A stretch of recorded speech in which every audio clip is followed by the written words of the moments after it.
Ndabona biri kuza neza kuko bijyanye n'igihe turimo ikirere gihagaze neza ndetse urebye muri rusange umwuka mwiza urahari no kuba nakwitegura bihagije muri siporo ndimo. Kombo ni ubumenyi bukubiyemo amatekinike anyuranye, hanyuma hakaza n'ikindi cyitwa workout. Workout ni ugukoresha imbaraga z'umurengera kugira ngo umubiri ubashe kugira speed, wihute kandi noneho ube wabasha no kugira imbaraga mu buryo bwo kugira ngo mbashe gutera imigeri, nkore na kickboxing neza. Abakora imikino njyarugamba ya kimyamwuga bimaze kugera ku ntera dutangiye kandi dutangiye neza, ari ibikoresho, ari ukwitegura, ndumva ntacyo naveba abari kumfasha, management iri kunteza imbere.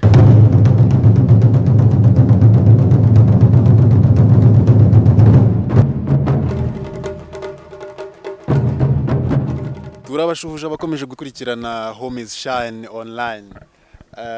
Mu minsi ishize twabagejejeho Master Koko amateka ye n'uburyo Kung Fu yaje mu Rwanda. Uyu munsi twagize amahirwe yo kumusanga kuri field ahari gukorera bootcamp, imyiteguro yo kwerekeza mu gihugu cya Tanzania.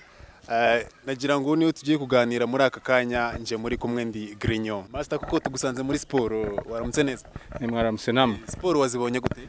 Ndabona biri kuza neza kuko bijyanye n'igihe turimo ikirere gihagaze neza ndetse urebye muri rusange umwuka mwiza urahari no kuba nakwitegura bihagije muri siporo ndimo. Siporo wakoraga zibanaga kuki? Urebye ndimo gukora kuri cyo bita combo. Combo ni ubumenyi bukubiyemo amatekinike anyuranye, hanyuma hakaza n'ikindi cyitwa workout. Workout ni ugukoresha imbaraga z'umurengera kugira ngo umubiri ubashe kugira speed, wihute kandi noneho ube wabasha no kugira imbaraga mu buryo bwo kugira ngo mbashe gutera imigeri, nkore na kickboxing neza. Umuntu ashobora kumva izo siporo zose wazindutse ukora akibaza ati Master Koko noneho arimo gutegura iki? Ndimo kwitegura tariki 5 z'ukwa kabiri tuzajya muri Tanzania, aho tugiye kujya ku gipfunsi ivi inkokora n'igipfunsi. So mfite match n'umu Tanzania witwa Emmanuel Shija, ni umushampion waho no hano muri East Africa, afite title kuko ajya no mu mahanga. Ubu rero ndimo kumwitegura bihagije.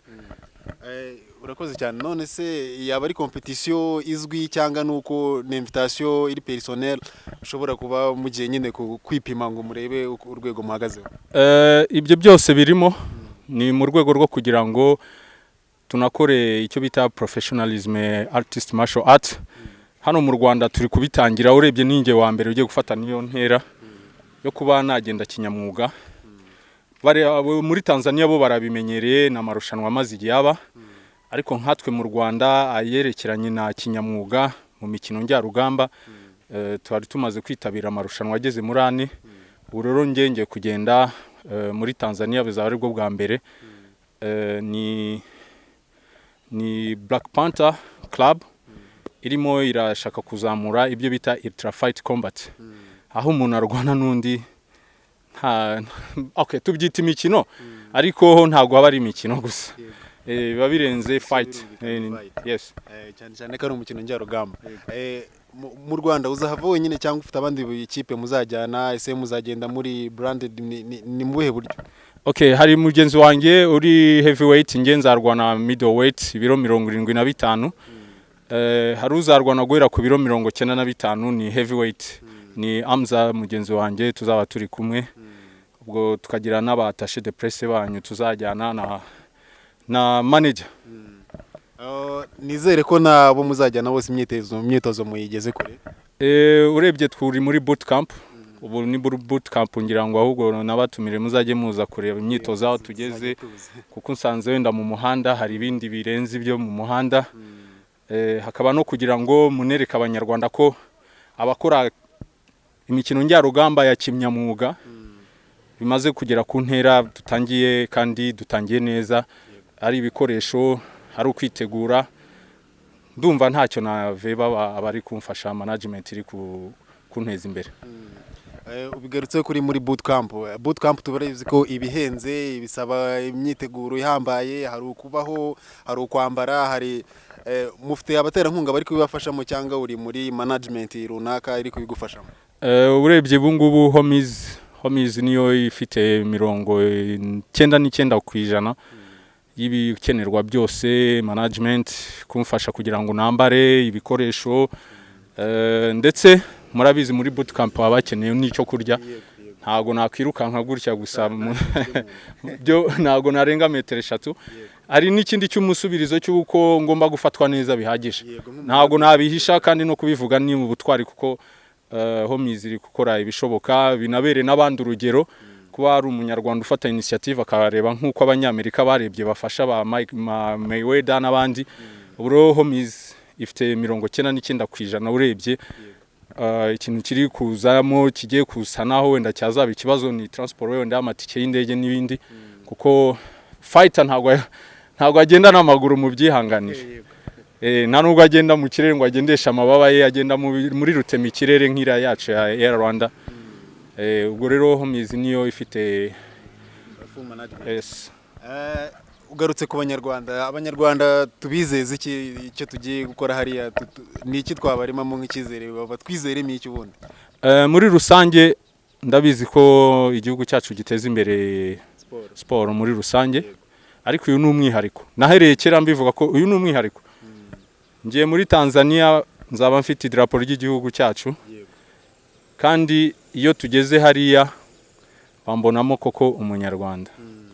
Mu byo rero twigishijwe harimo no gukunda igihugu cyacu, ntago ngomba kugenda hariya ngo mbe gito. Oya, ahubwo nzahesha ishema igihugu cyanjye, nanjye mparanira kwiteza imbere, dore ko ari nacyo badushishikariza kwihangira imirimo. Twe twabishize muri gahunda y'uko turimo kurema umurimo muri imikino njyarugamba. Ni ukuvuga ngo rero abanyarwanda icyo nabizeza, nkeneye ko akenshi bankurikirana, kuko ntago nagenda njyenyine, mba nkeneye amaboko, icyo bita abafana cyane cyane. Abafana rero bizere ko ni Master Koko usanzwe uri mu mikino njyarugamba, nta defeat twari twakora mu mishishize, twari imbarara twazanye intsinzi, ubwo twajyaga muri Kenya twarayizanye. Umutanzania tugiye guhura ni igikomerezwa ukomeye, ariko ndahamya ko aho twageze nk'abanyarwanda ntago tujya tuzana ubusa. Mfite icyo nzazana, kandi mumbe hafi kugira ngo support yanyu igaragare, cyane cyane mukurikira ku mbuga zacu, mudukurikirana aho tuzaba turi hose. Abanyamakuru turi kumwe, homies nayo irahari, nabo bashishikarize kugira ngo iki gikorwa kizarangire neza tuzanye intsinzi. Ati nzagenda mfite idarapo ry'igihugu kandi nzagenda ndi umunyarwanda, kandi nkeneye amaboko y'abanyarwanda, nkeneye fanatisme.